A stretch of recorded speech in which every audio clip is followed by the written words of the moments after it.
Good evening, everyone. Welcome to this open class. I think there was some sort of problem with my connection. I apologize for that.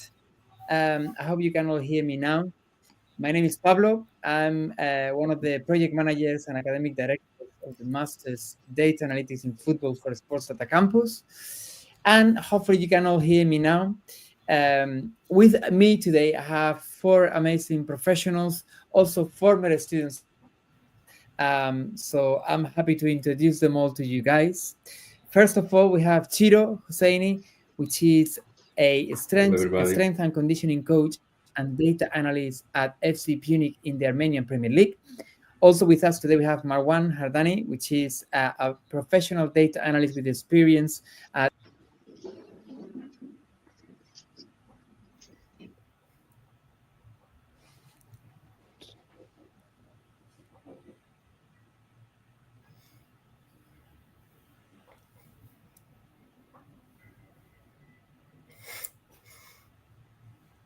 Should we introduce ourselves?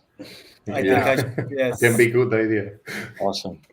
Well, I'm Nicolas Cortes. I'm a business and performance analyst in Connecticut, and I'll give the word to Dimos. Hi guys, I'm Dimos. I'm a lead data analyst and co-founder of Winning 11 scouting platform. Nice to meet you. Nice to see you again, basically. Let's hope that Pablo will solve his connection issue and get back to us. Yes. Let's see. So here is.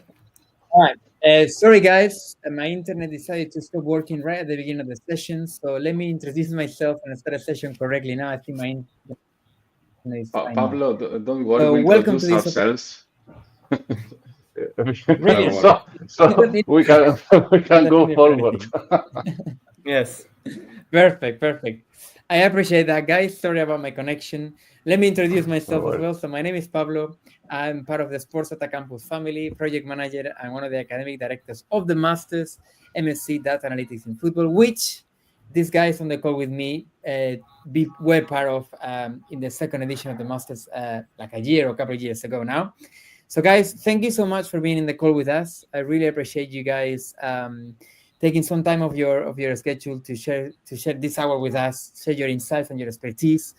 And as the name of the session says, this is all about data and how turn numbers into decisions, which I think when it comes to talking about data and football is one of the main things. That transition from us gathering the data, analyzing the data, interpreting the data, and then that translating into decisions that impact the well-being, so to say, of the club or the institution or the entity we work with is key.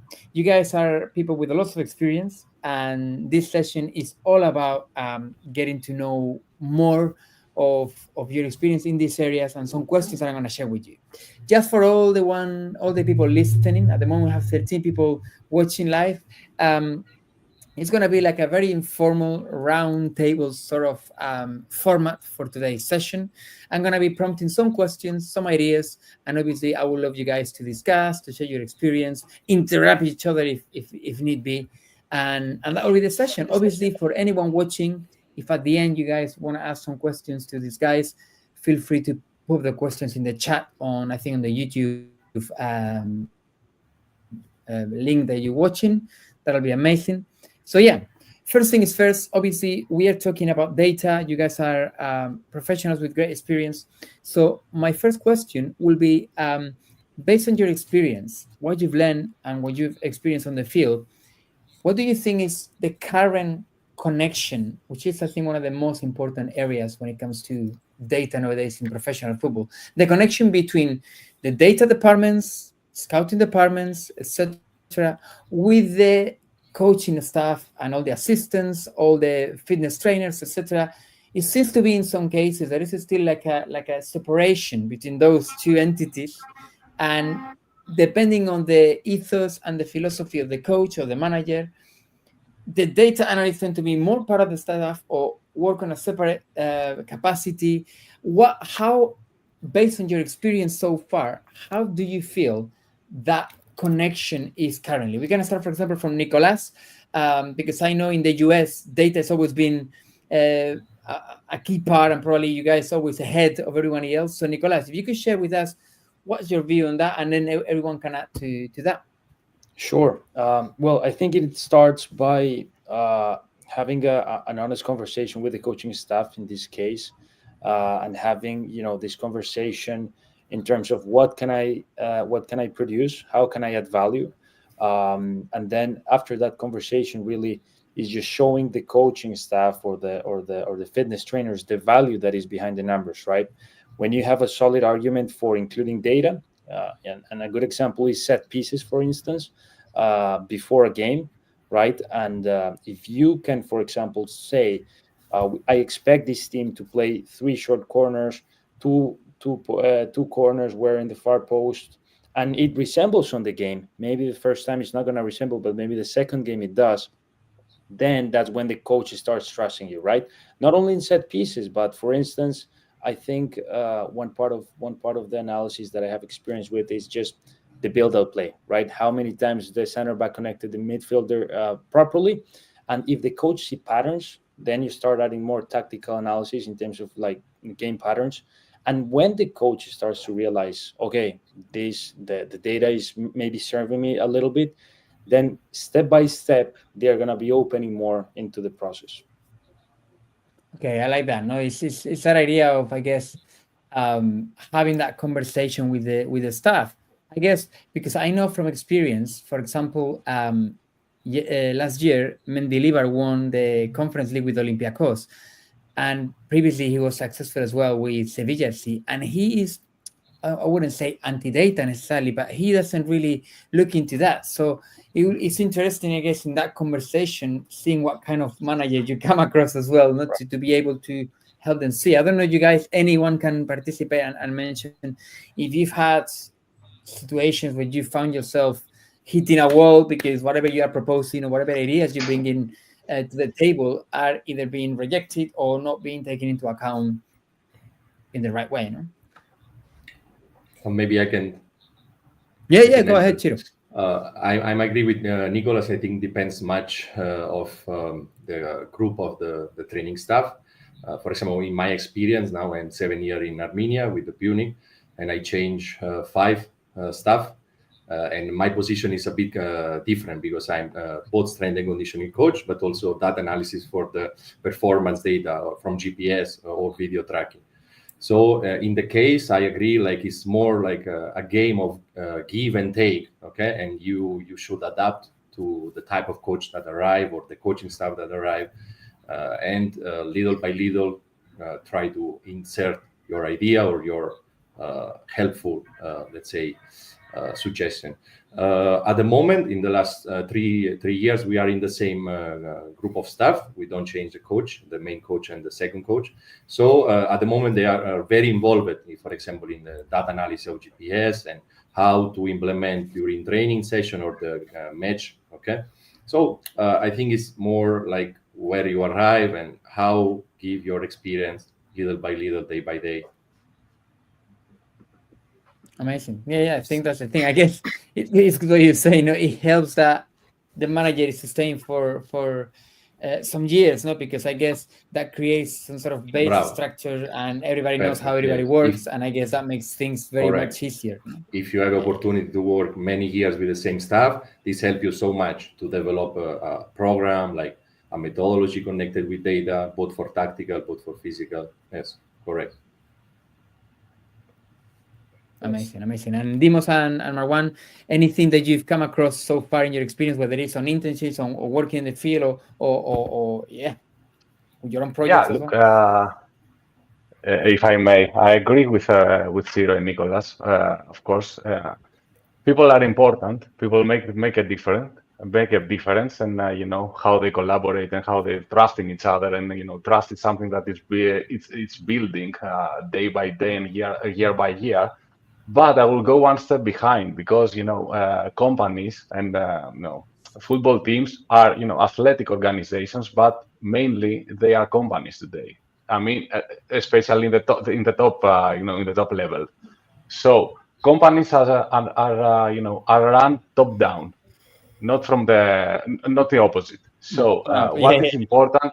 Yeah. So what is important is the head of the company, the head of the organization, either is the CEO, the president, or the sporting director. It depends. Every organization is run in a different way, but it has to do with the club's philosophy. So if the philosophy is there, if you want to build a data-driven culture, then the departments are forced in.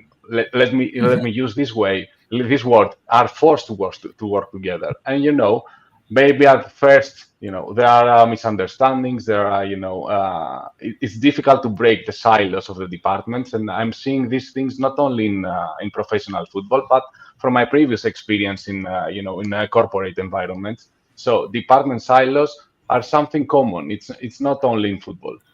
But if the organization wants, to change the direction, if the organization wants to build an agile environment where, people from different departments are working together, and mainly if they want, and more and more clubs are understanding that this is the way forward, if they want to be successful, and if they want to, to survive in this area, not only in the field, but also outside of the field as a company, which is very important. If you are not sustainable as a company, it doesn't matter what you do in the field. You are dead. So, and the other way, if you are wealthy and if you are, successful outside of the pitch, then you will find a way to be successful on the pitch. So, if you, for the organizations that turning into a data-driven philosophy, they find a way to do it. They find the right people. They find, they build a culture of, collaboration, of, exchanging information and trusting each other. The field guys are the coaches and the coaching staff with, the analysts and the data scientists, and but it's important. This is the main thing. It's coming from the top. So if you want to be data-driven, you will be data-driven. And it's interesting that you mentioned Varde'i, because I know some things there. Yeah, this is a great example because himself, he may be an old school coach, but he joined an organization that believes in data. So. And not only believes in data, they have people working. A lot of people. They have department. They have a data department. So it's not up to him. It's not up to him. He's he's working in this organization, so he has to respect the culture. And and because he's smart and he understood the value and he understood the environment that he finds himself into, and he saw. Especially from a recruitment side, what kind of players, the data department proposed to him, and how good they were, and how they fitted his game model, because he described his game model, and data department just fitted players to this game model, and then he trusted this. He trusted the process, and now they're working in a perfect way.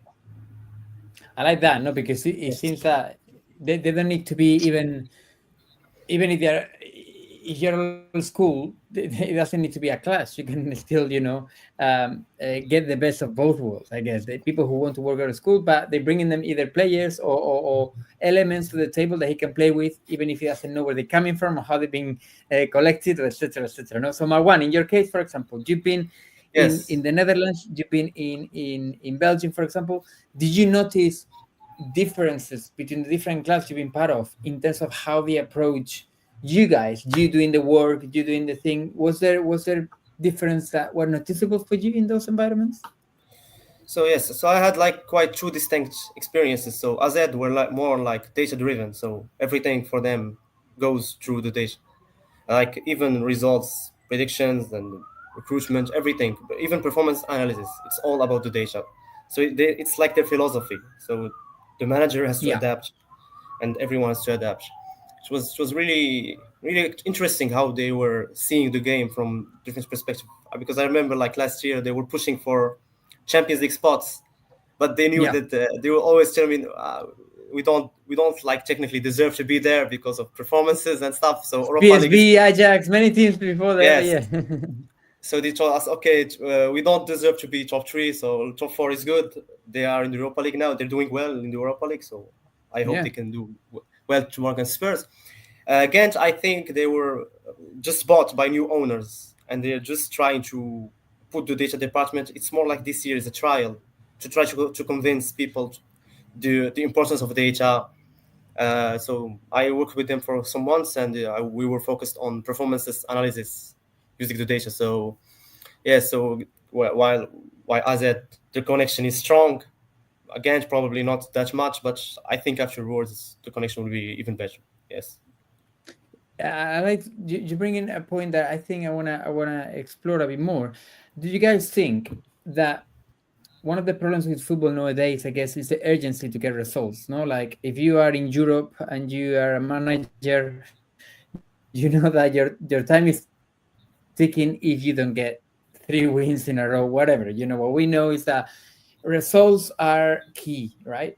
Do you think that that obsession with not having even a transition season when you start implementing things for the future, or a project that is a future based in the long run, do affect your work? Because at the end of the day, obviously, the part of your work is focused on analyzing the opponent for the next weekend game and stuff, but also scouting is a big part, and data plays a big part in the scouting, and that's more like a long time thing as well. So do you think the urgency in modern football, especially in Europe, but also in top competitions in the US, I would say as well, is really affecting or clashing with the fact that actually data is growing, and now clubs are not looking, they cannot look away from data. It's either you go data driven or you die, but at the same time, you need to get results quickly. How that equation do you think is affecting? Do you think it's actually impacting maybe negatively that, or not necessarily? Anyone who wants to go ahead? I think it's a tricky one, because you see, for example, Brighton and Brentford in Premier League, or even Aston Villa with Unai Emery. You know, we had a couple lessons with part of his coaching staff, and we realized how important is data for them. You could see, you know, they it's not a process of 1 or 2 years. They've been working with data 3, 4, 5, 6 years, and then you have these two point of views, right? Should we spend the amount of time? Should we spend the resources to maybe yield a result with time? Or should we, you know, as for example, maybe I know Chelsea use data to recruit their players, but they have the cash. They can expect results right now, for instance, right? So it's tricky. Could you build in 5, 6 years a good process with a similar playing style, with as Dimos said, coming from the owners, that philosophy, or we just go for results? Now it's tricky because you could recruit 2 players, 3 players based on data, amazing, have the best data analysts in the world. Let's say the player had a family issue, he does not perform for the first 2-3 months. Are we getting the results? So it's the industry we work on, right? Our work, we can do it the best as we can, but at the same time, the results, we cannot control them 100%. So it's a beauty, you know, it's a beauty of the industry we work on. Yeah, I agree. I don't think this is a problem. On the other hand, I believe this is something that gives a huge boost to data, because it's you want to win. What is the best way to win? The best way to win is information. Information wins wars, not a football game. It wins wars. So imagine working without information. Imagine today, a football club working without a sports scientist. It's crazy, but 10 years ago, what was it? Yeah, exactly. It wasn't a part of the coaching staff. It was an exception. Some clubs did it, and they call them crazy, or I don't know, they spend their money, in stupid technology and in stupid scientists. Then they don't know their stuff, and they don't know about football. So yeah, you want to win. What data gives you? They give you information. They give you insights on how is the best strategy to win, either on the field or on the recruitment side, which is my domain. So it's not either this or that. Data and information is here. So either if you like it or not, it's here. It's it's like artificial intelligence. We can discuss forever if we like it or not, but this won't go time back, or this won't affect anything. It comes. It is here and it will be here. So the best way forward for anybody and for every organization is to use all the available tools to make the most of the information that they can get into. It's I don't know. It's stupid, denying yourself an information that your competitor can have. It's bad business. You will lose for sure in the long run. So yeah, data are not securing success, because nobody can do that. If data could do it, we will be millionaires already. But they bring you in a better position, much better position, to win. So I like there's no argument there. I think it's what Nicolas said, but also goes along with this. It's the beauty of the industry, but also the beauty of the game itself. I think we all love football, among many other factors, because it's quite unpredictable sometimes. You can have all the things in place, and then the other team scores a random goal in the first 30 seconds, and he messes up with your plan and whatever else. No? So now, going along with that, I want to ask Ciro and Marwane, and obviously the others as well, if you could share an example based on your experience of a decision, if maybe you didn't make the decision, but some sort of contribution you did to a decision that had a direct impact on a result. Not talking in the long run, talking more in the short run, let's say in a season or in a few weeks. Like I remember when we had the session that Nicolas was talking about with Jose Rodriguez, the set pieces data analyst at Aston Villa with Emery, and he was literally giving examples on some of the ways they use data on set pieces that actually gave them a goal that gave them the first point in the Premier League in the Very first. nice. No? So yeah. So is there anything, Ciro, Marwane, whoever wants to go first, that you've done? Yes, Ciro. Okay. Yes. Thank you, Marwan. In my case, it's more connected, as I said before, with physical performance. So, for example, we can discuss about the evaluation of the training load of the week for preparing a match. This is something that we implement, let's say, in the last 3-4 seasons with the same coaching staff that I said before. So, like we work like this. For example, we try to have a goal, okay, for a certain day. Let's assemble -3. Okay, in this -3 from the game, we try to work in the volume, and we want to reach some value, for example, in high speed. Okay, and we set a goal, for example, 75% of the game, for example, and I don't know, to reach also one type of intensity, 150% more than intensity of the first half, for example. And we try to reach this level during the training session. If this doesn't happen, or if maybe we overtrain, like if we are training too much, following like the goal that we set before, we can adapt the next session. For example, the next day we can work less or more, depending on the data that we should or not, let's say, put forward, let's say.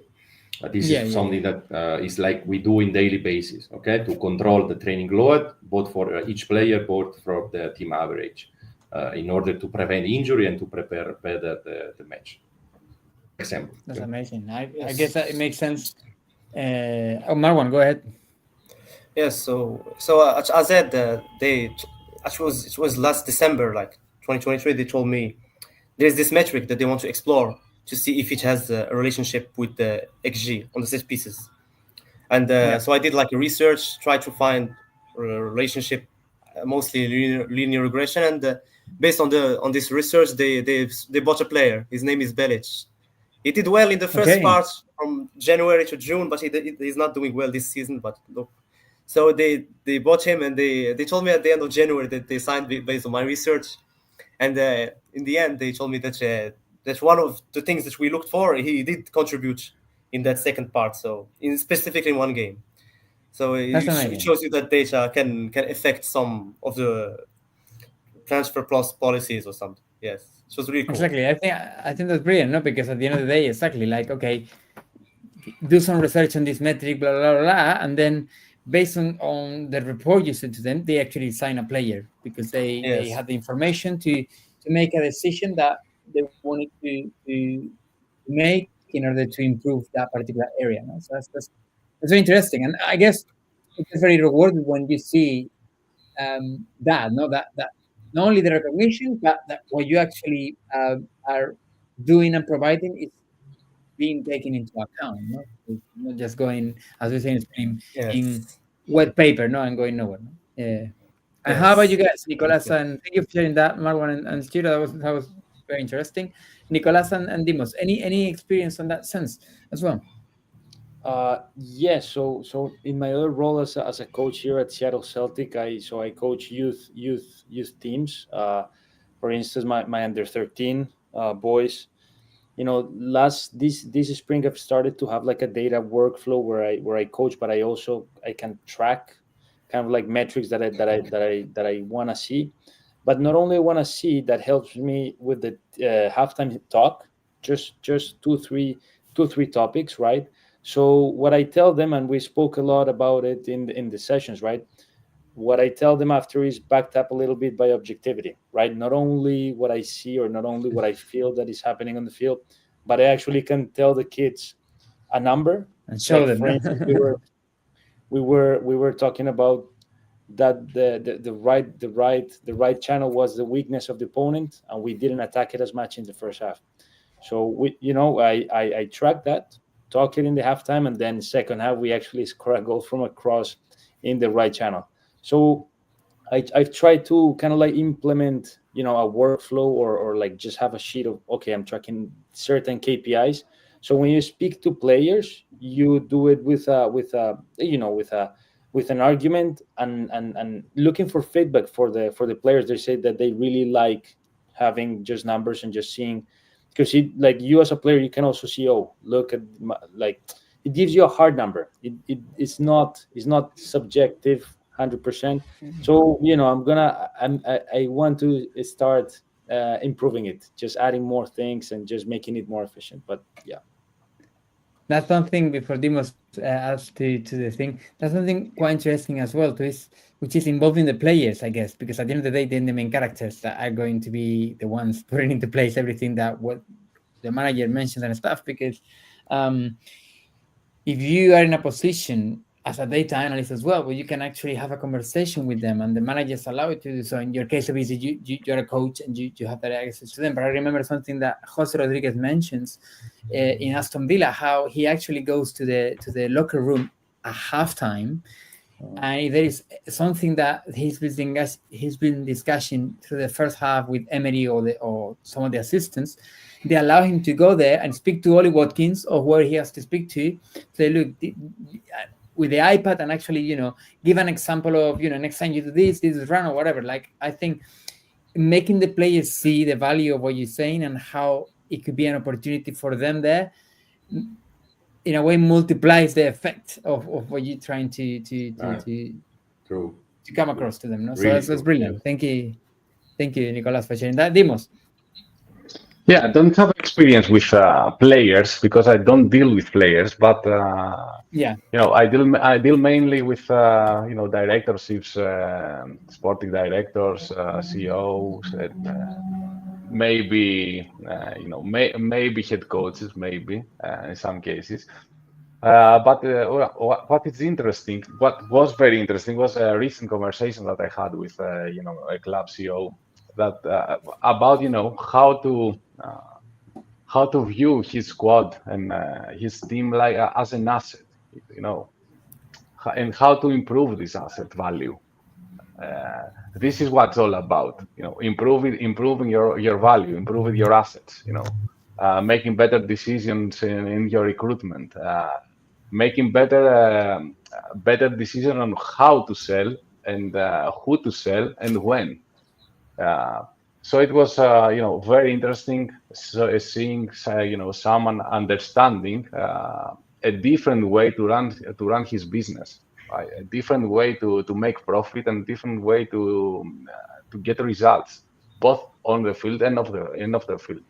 So, changing and helping people with the knowledge and with proper tools to get a new perspective on how to do their job, how to coach a team, or how to recruit a player, or how to build their squad. It's great. It's a great process, and it gives a lot of value to both sides.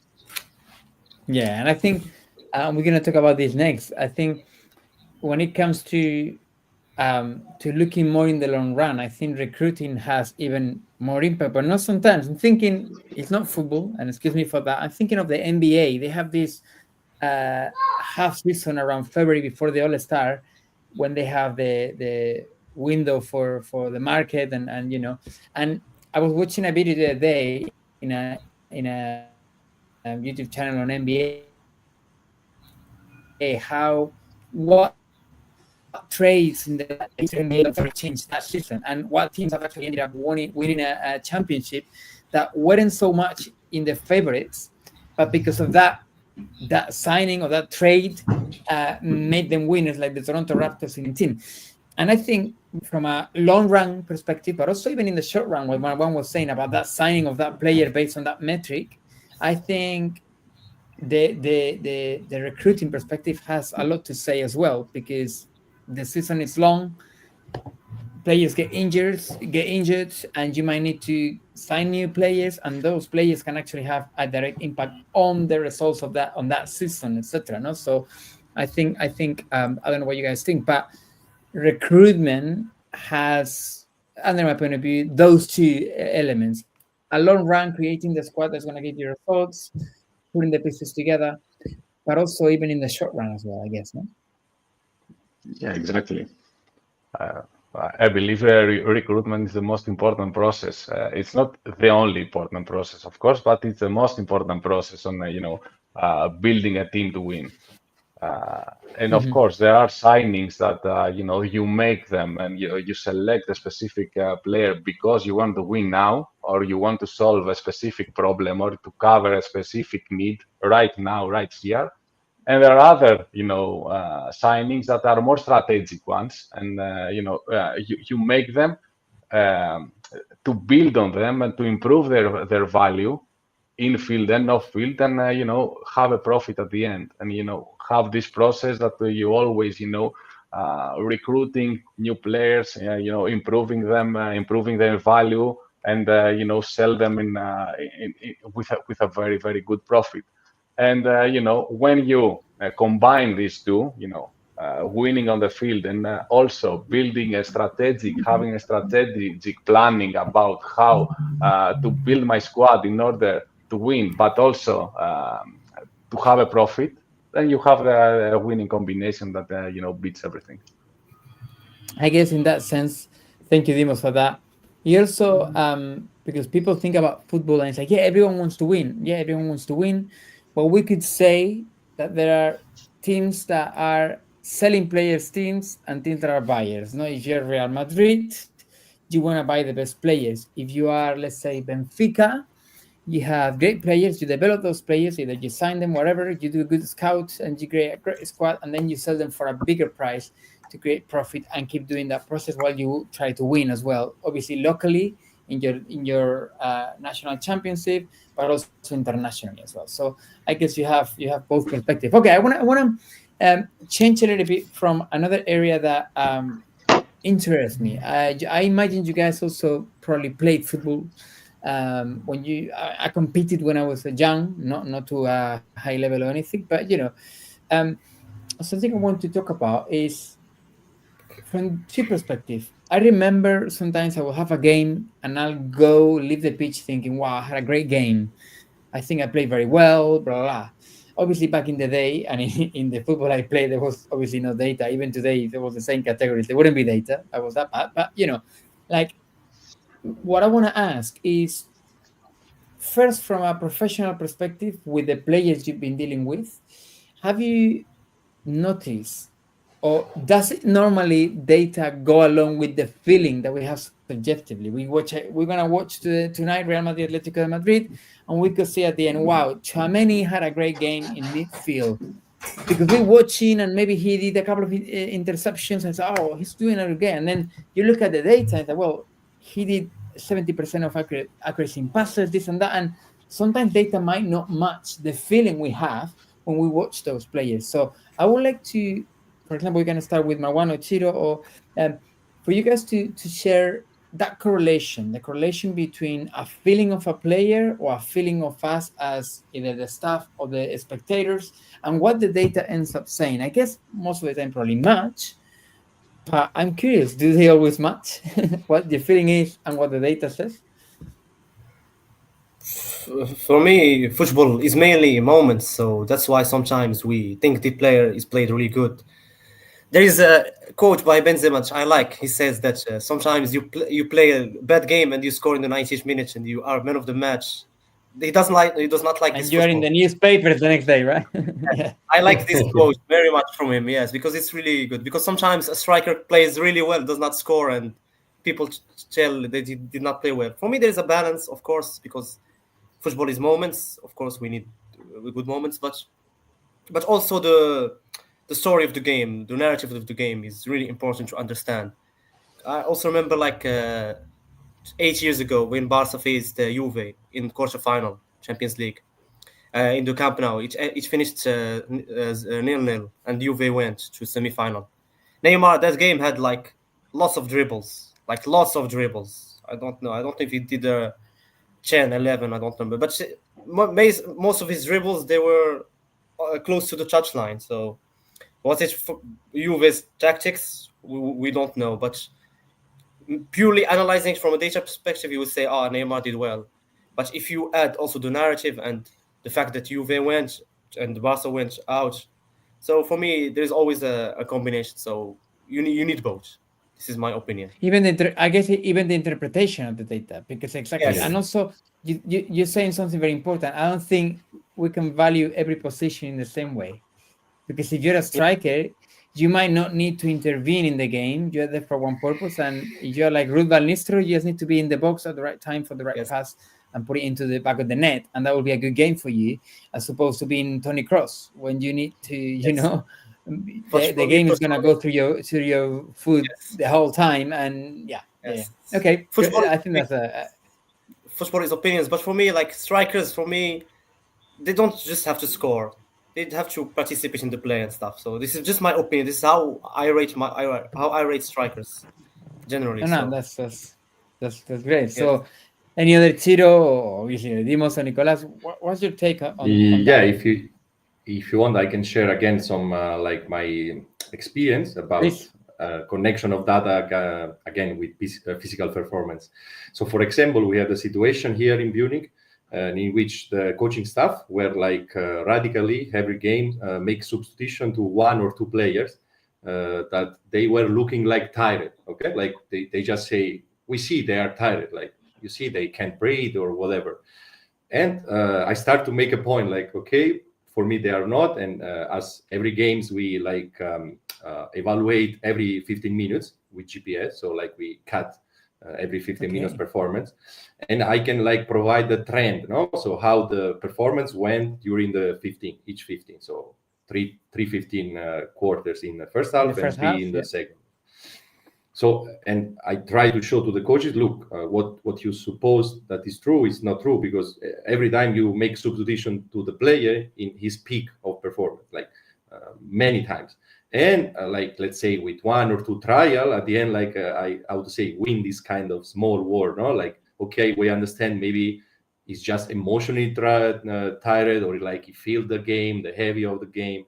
But this also something that, as Marwan say, football is a lot of components. So maybe from a point of view, he was not tired physically, but he was tired mentally, or he had some pressure or stress from the game. But still, I think that there are really a lot to improve in this kind of evaluation of the games, also during live matches, that we should work on and on and on and on and on to try to remove the error and try to improve.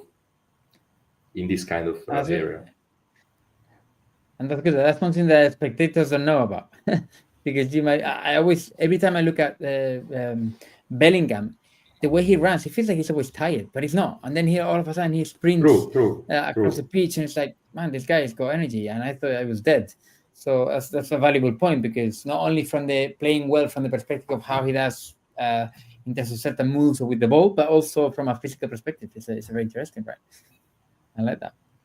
Nicolas, Dimos, anything on the topic of that correlation between data and what the eyes do, the subjectivity of us as the watchers? I think subjectivity and objectivity have to be balanced, right? For instance, when I worked in the University of New Haven in the women's team, we couldn't pass in the final third. The girls struggled a lot. So I went on and collected. So the data that we received from 𝗬𝘁cie was telling us that, right? So I went and just focused on the final third passes, and the data match what you could see objectively. The best players, without taking account numbers, right? Just your feeling, were the players that had the higher number of completions in the final third, on pressure. So that's a great example. And then I agree with what Marwan said, right? For like, I have right now in the top of my mind John Duran. He's a great striker, 12 goals in the Premier League until he was sold to Arabia. But then I was seeing his data, was kind of like analyzing a little bit, and he struggles a bit to interact with short passes and to come in, to go out. But maybe it was Emery, right? Maybe it was Emery's tactic to just sub him from Ollie Watkins, which is a more, a player that connects more. But I agree with Marwan. You have to have the taste that you have for players, and then just compare it with data. I feel that's the way to go. That's amazing, because exactly, there are different types of strikers as well. And you may be good at something. I'm thinking of Odo, the classic number 9. That is the one that you're gonna keep putting balls in the box because he'll head them all, and your chances of scoring will increase. And don't ask him for anything else. But so you cannot compare that with Ollie Watkins. You cannot compare that with you need to taste the players and then make a decision based on that. Dimos. Yeah. First of all, I don't believe in subjectivity. I don't. I believe in expertise, and I believe in in data. I believe in objective measures. So the example that Marwan said about the game of Barca versus Juve and Neymar, it's a good example, but it's not a problem of data. It's just like putting data into context. It's taking a metric like number of dribbles doesn't say anything. You have to put it in context where he made these dribbles and what he created with a dribble. All right.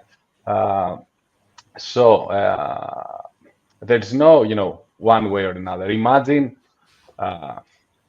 getting a prescription from a doctor without any tests, without anything, without any blood tests, nothing, just because he's experienced, he's 40 years as a doctor, and he sees you, and okay, you have this and you have that, so probably it's this, and okay, take this drug and you'll be fine. Yeah, maybe, because he has experience. Yeah, maybe he'll get it right, but I will be much more safer if I had also the data that backed up his opinion. So it's exactly the same. It's just like football is it's behind. It's behind. For example, you cannot imagine finance. You cannot imagine putting money into stocks just because you have a hunch. They have huge data that they're analyzing. And they are putting it together, with expertise and with experienced traders in order to take a decision. It's the same in football, but we don't have data for a long time, and we don't have quality data for a long time. You see providers that always trying to bring new metrics, new kind of interpretation of what's happening in the field.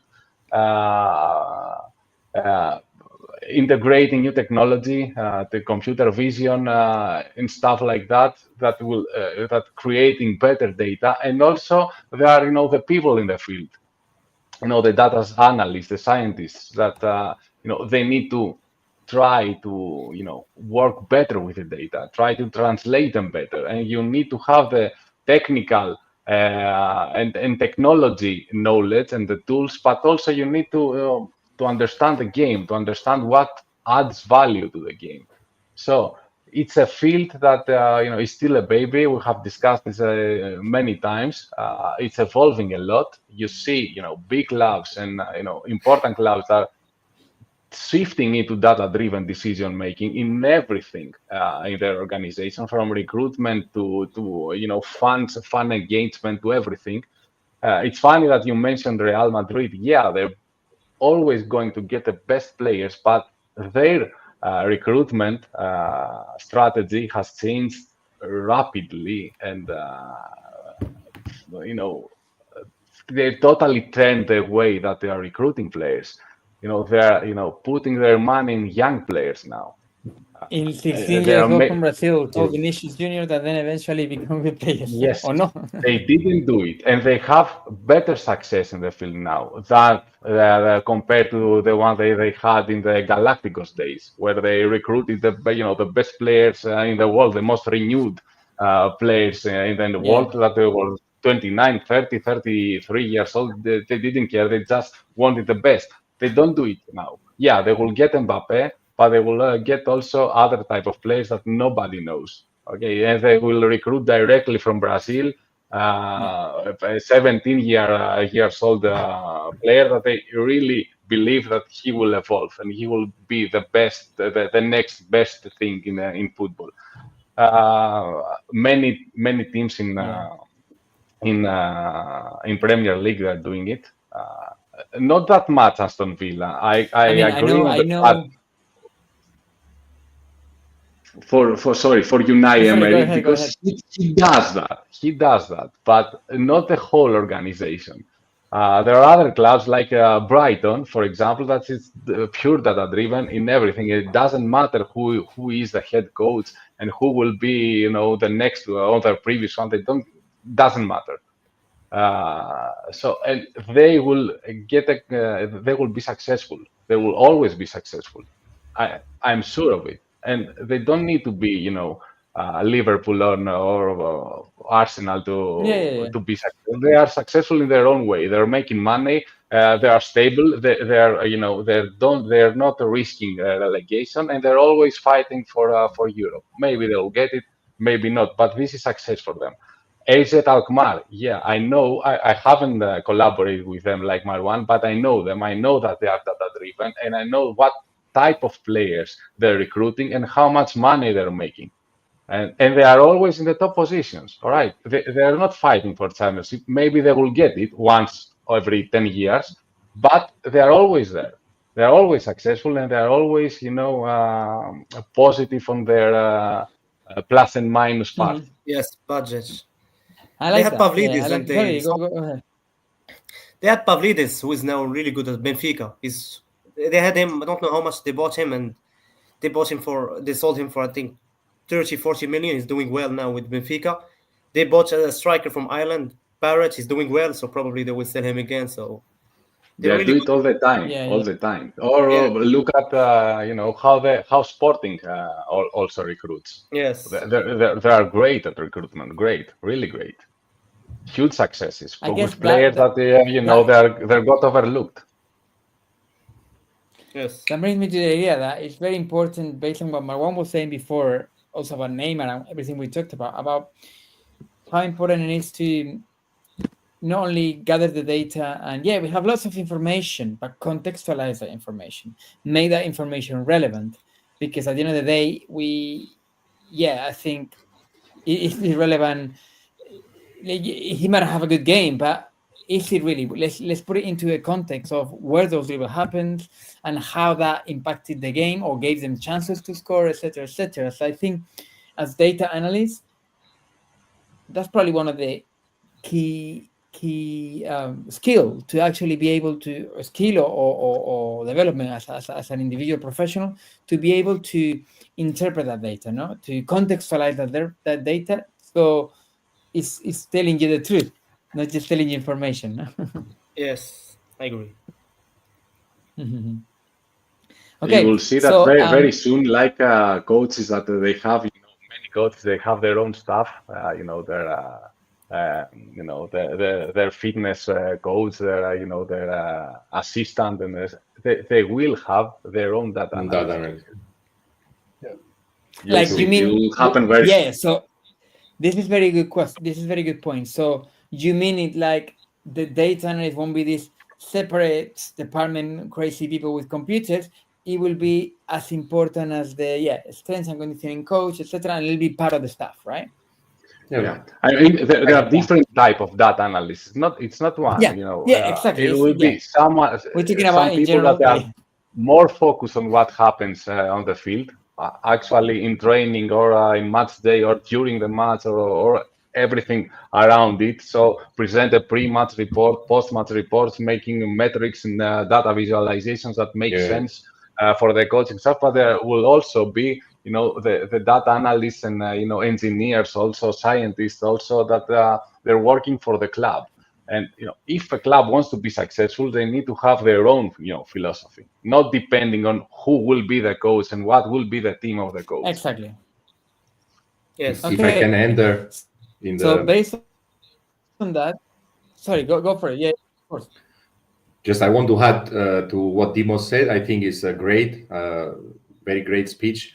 I think it's the main goal, I think, for the future of data analytics is this: to let understand to the clubs, to the owner of the clubs, to the president, whatever, to the organization, that data can help you to take your own path, as Dimos said. So, for example, you are Real Madrid, so you have your path, you have your budget that is huge, so you can sign Mbappé, but also you can sign young player. But maybe from a club that is fighting for relegation, it can help you to don't relegate.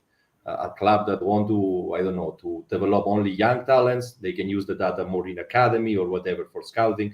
So I think the main goal is this: to let understand the organization that the data can be used in many different ways. So to sign young talent, to, I don't know, the best fit for your need. I don't know, you need one fullback, left foot, for example, or whatever you say, one center back that have some specific characteristic, but also to maybe make money, as you said, like to develop player after to sell it. So I think this is the real adaptation of the data in the future. So each club need to have their philosophy and to use data to help to follow the path. To enhance a philosophy. That makes sense. Yeah, totally agree. It's okay. With one word, it's a club's DNA. You have to, to create your club DNA, your philosophy, and how you want to do things, and then use data in order to follow this path and to be successful. Yeah, exactly. Amazing. Okay, so based on those things that you guys have been sharing, and by the way, I want to say to everyone watching that please feel free to ask any questions on the comments below in the YouTube channel. So we'll be happy to answer them if you have any.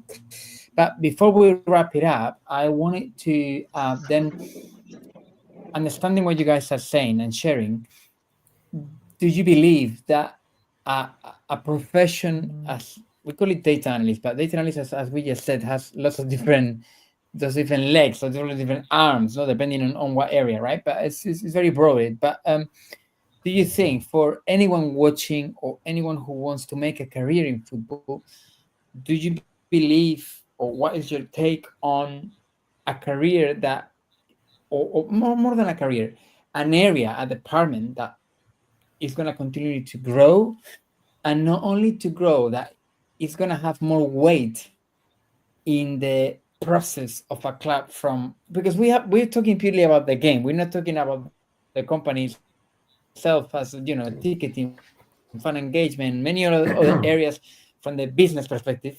We're talking purely about the game. But do you believe that data analysis, and that involves scouting and blah blah blah, we talked about, it's only going to continue to grow as a profession in football and have more weight, or no? I think based on what you're saying, it's probably going that way, but I would like to hear from you, because maybe some people who are watching this are either students of this masters as well, or what they're thinking about a career in football in these areas. So this could be relevant to them. I think so Nicolas, for example. I think 100%. And I've been in the United States for a long time now, and well, one part you were talking about the business side. It's huge. It's huge. I don't know if there's any other country that uses data to just study their fans, to just know how they are gonna market, to price the food, to even know what kind of volume to use. The sports industry here is just focused on data 100% in the business side. Sports side, same. Basketball, hockey, baseball, American football, data driven as crazy, as everything is data. Now, football in at least in the United States is going that way. You can see, for instance, more universities recruiting on data, more universities taking a look at players based on data, and in MLS, and I think every club has a lead data analyst or a performance analyst. I'm sure about it. It's a huge industry here, and I think worldwide. I think Europe, of course, again the top place for the soccer game is there. I think there's a market gap in South America. I honestly believe there's a big market gap in South America, and that could be a potential place for professionals, data analysts aspiring to work. There's a big gap in South America. I'm not really sure about Africa. I know Asia is also, Japan, South Korea. There are good soccer football countries, right? They produce great players and they rely on data as well. But I think if there's a market gap that I could identify that could potentially lead people to motivate themselves to learn, I would go South America and maybe Central America, because football is the biggest sport in these countries. And there's still, in football clubs, how they make decisions, even in first division, is just based on all the school, what agents they know, what coaches they know, and data. It's lagging. So market gap, I would say South America. I'll tell you something that I don't know if you guys know Jorge Valdano. He's a former Argentinian football player. He's a commentator in Spain. He said something interesting recently. Oh, I've heard him, I think it was last year, something like countries like Argentina, Brazil, pretty much South America, even in Spain. I spent my as a child hours playing in the streets, right? And I think the professionalization of football, and obviously data is part of that.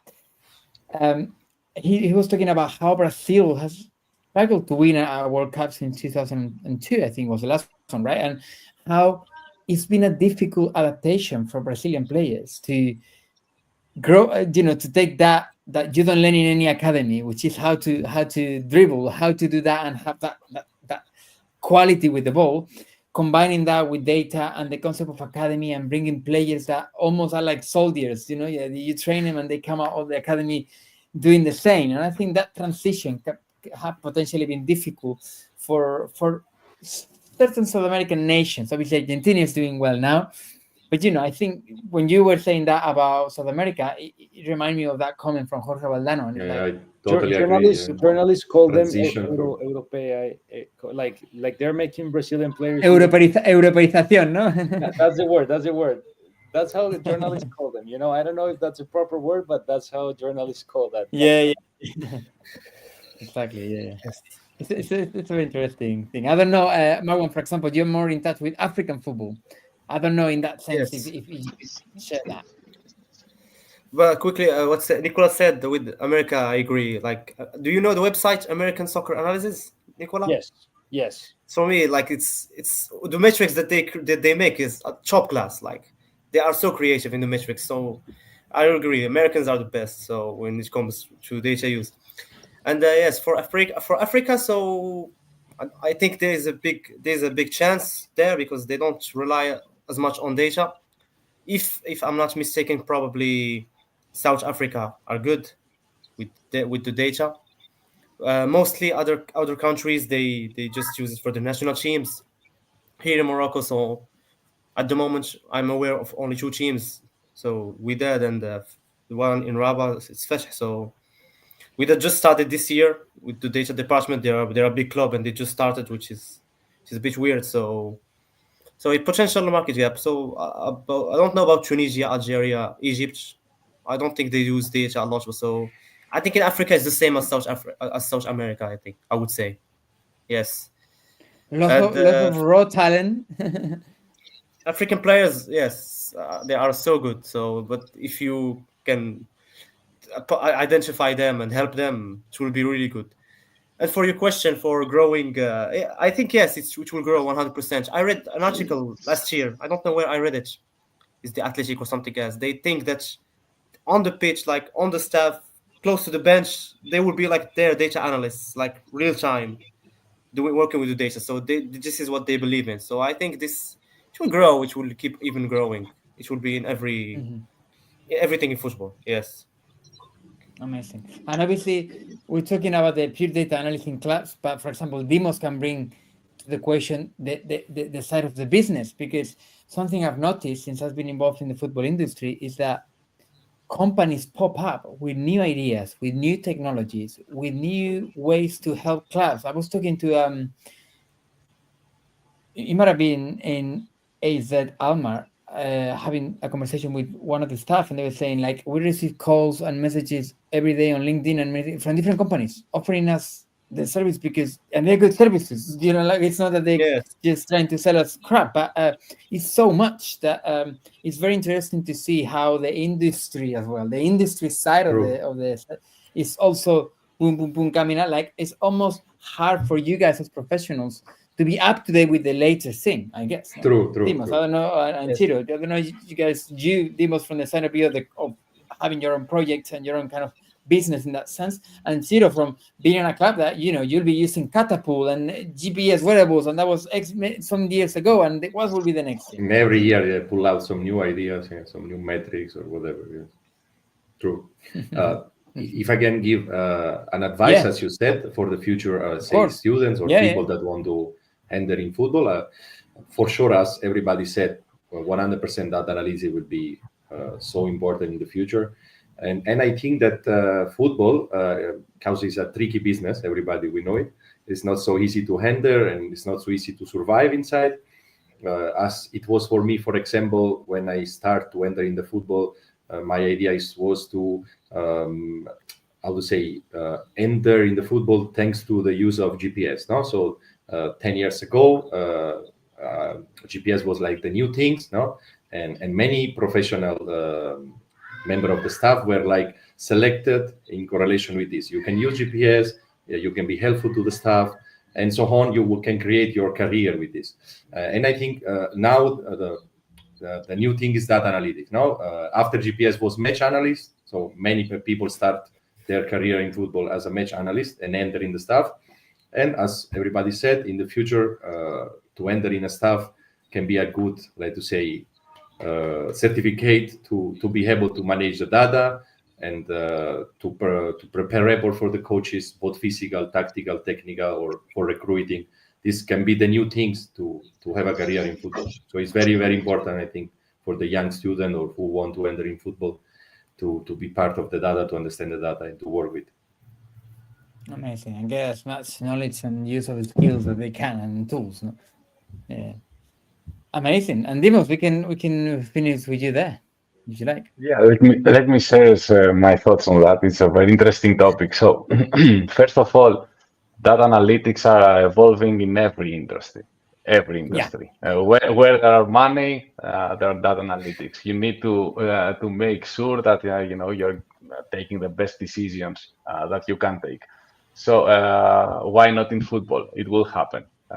Secondly, it's the only area that will grow in football. So we won't have more players, we won't have more coaches, we won't have more, fitness trainers, we won't have more nutritionists. We have them. The only thing that we will grow in the staff, there will be a data analysts, and they will grow a lot because they will be with expertise, a data analyst with expertise on, analyzing what's happening on the field, another one for set pieces, another one for, for something else, for training, for post-match reports and that. And we haven't discussed nothing about AI, which is coming. Yeah, good point. It's coming fast. And a lot of processes. They will take everything and will, reshuffle things again. So we need to stay up to date. On the business side, yes, look, it's very different also for a club to acquire, to hire a data analysts, and it's very different to be data driven. It's two totally different things. If you hire someone, if you create a role in in your organization chart, doesn't mean that you have become data driven. It's a long process, and it comes from the top. So It's almost like, first of I all, know this is important. I should hire a data analyst, because exactly. everybody has one. Yeah, exactly. Because this is a trend, and so, for example, look at Man United. They are doing one mistake after another because they are not data driven. They're just waiting for the next Alex Ferguson, which will never come, because this happens once in a lifetime. So you need to build, a strategy like Liverpool had. They created a strategy. They recruited, the best talent in, in decision-making positions, and they changed their whole approach on the field. Which coach they will hire and why they will hire this coach, which players they will acquire. Find fantastic overlooked players like Mo Salah and others. So they have their story, and you know that they will be successful. Even if they take the Premier League or not, they will be successful as a project. And there are many other, companies, organizations like that, and there will be more and more because you will follow this example. Because if you don't, as an organization, you will be left behind. So you need to do it. So it's not a question if this will happen. The question is who will do it better.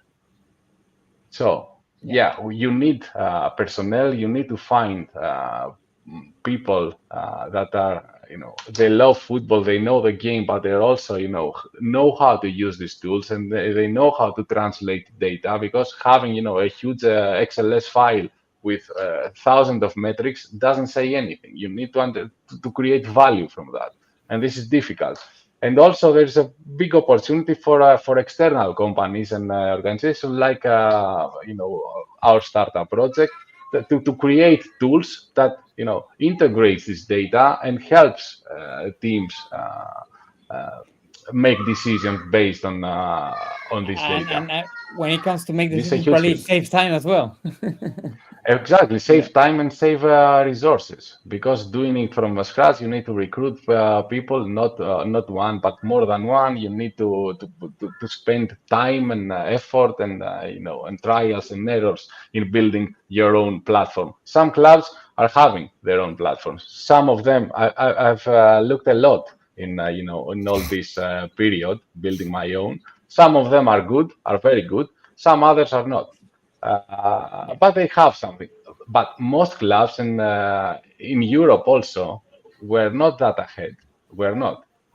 America is way ahead, Different story. way miles away.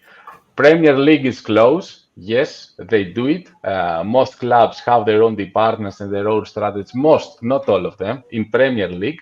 And in other top leagues, you find one team here and another team there. So it's like one or two teams per. It's not more than that. Yeah, they may have one data analyst, but it's sitting somewhere in the offices and nobody. Who's that? No, who's that guy there? Exactly. Data-driven clubs are one or two per league. Amazing. Except Premier League. No, except Premier League. They will grow. They will grow a lot.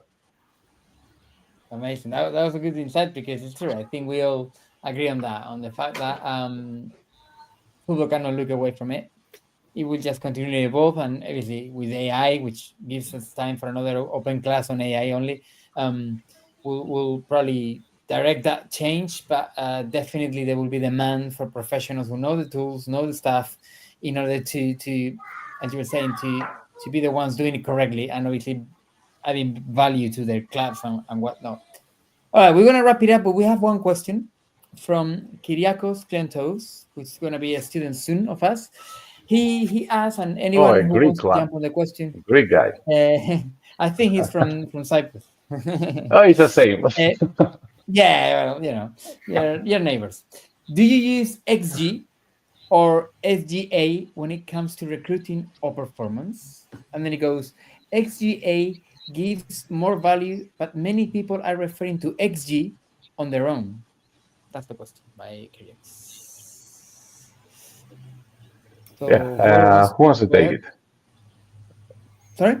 Well, in order to evaluate a player,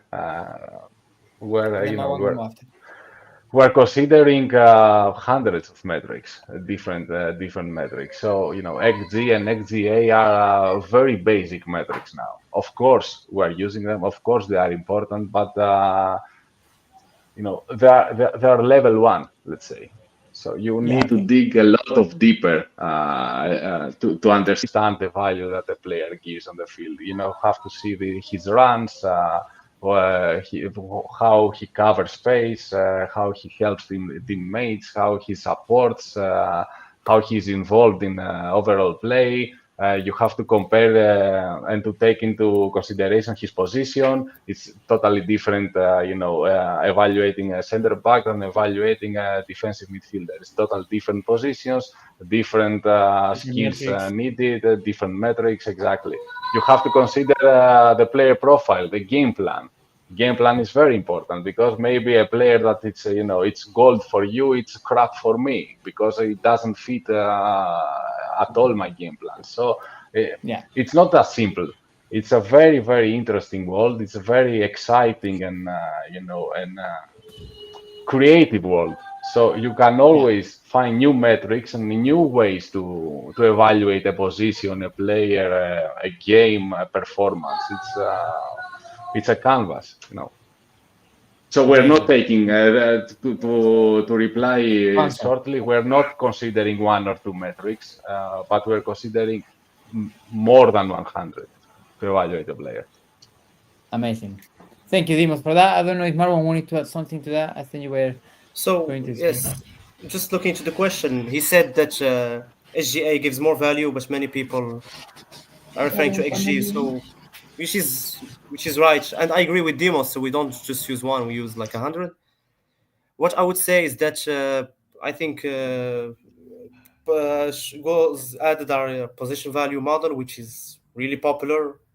So it's good to look into it just for you to get educated, because I think I have discussions with lots of experts and lots of people. They say that the future is tracking data and working with position values models there. So you can look into it. So the answer to your question is what Dimos said, but the second point I wanted to highlight it as well. So yes.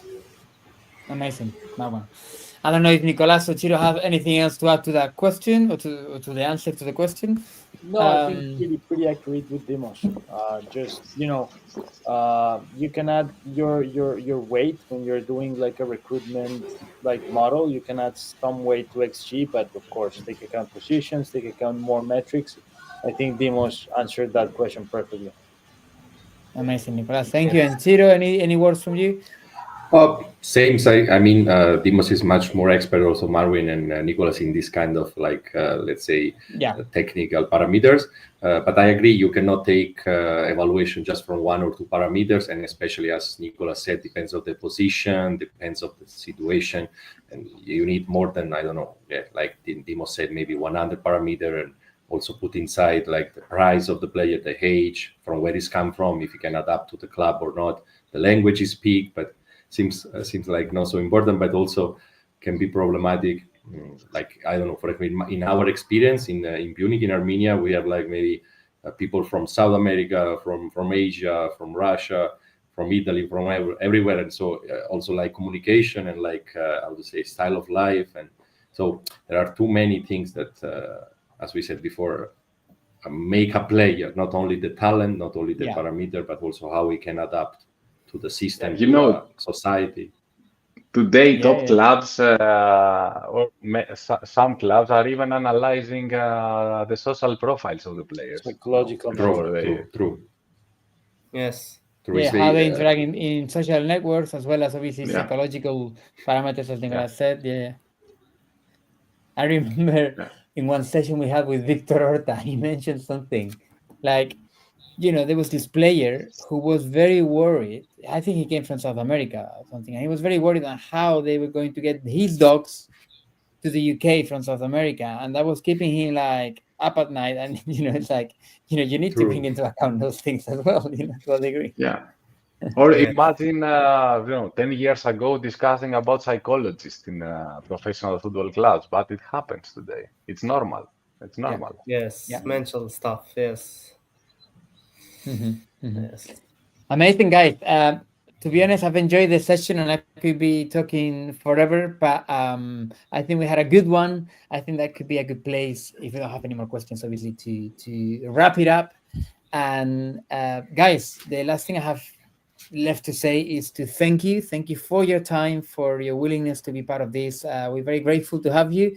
I've enjoyed it. I've enjoyed listening to you, your expertise. I'm a football fan, but you know a lot more than me or anyone watching probably does, and it really helps to understand a bit more this beautiful game that we love. So thank you for your time, for your insights. I look forward to having you in other events in the future. But thank you also for being part of the Sports at Campus family. It's been a great pleasure. Enjoy the Champions League night. And it was fantastic. Thank you so much, guys. Let me just make sure that we don't have any more questions or anything else. So guys, thank you so much. Thank you for everyone watching. We'll share with everybody the link on YouTube. Thank you, guys, and an absolute pleasure to have you. Thank you. It was great. Thank you so much. Enjoy. Bye, guys. Bye, everybody. Have a fantastic day, morning, evening, wherever you are. Bye, everyone. Bye.